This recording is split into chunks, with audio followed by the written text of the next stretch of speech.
Saudi আরবে ওমরা ভিসায় গিয়ে ভিক্ষাবৃত্তি করার অপরাধে অন্তত 10 জনকে নিজ দেশে ফেরত পাঠানো হয়েছে।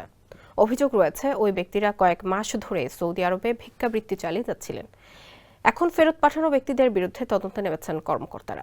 জানা গেছে, ভিক্ষাবৃত্তির অভিযোগে ফেরত পাঠানো ওই 10 জন পাকিস্তানি নাগরিক। তারা বিদেশে গিয়ে ভিক্ষাবৃত্তিতে জড়িয়ে পড়ার এর নেতিবাচক প্রভাব নিয়ে পাকিস্তান সরকার উদ্বিগ্ন।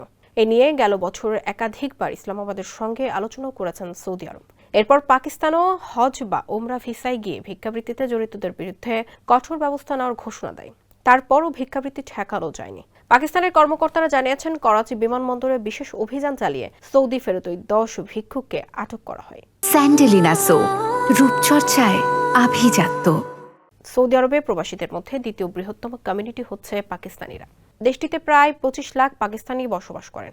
পাকিস্তানের বৈদেশিক রেমিটেন্সের সবচেয়ে বড় উৎস হচ্ছেন অভিবাসীরা।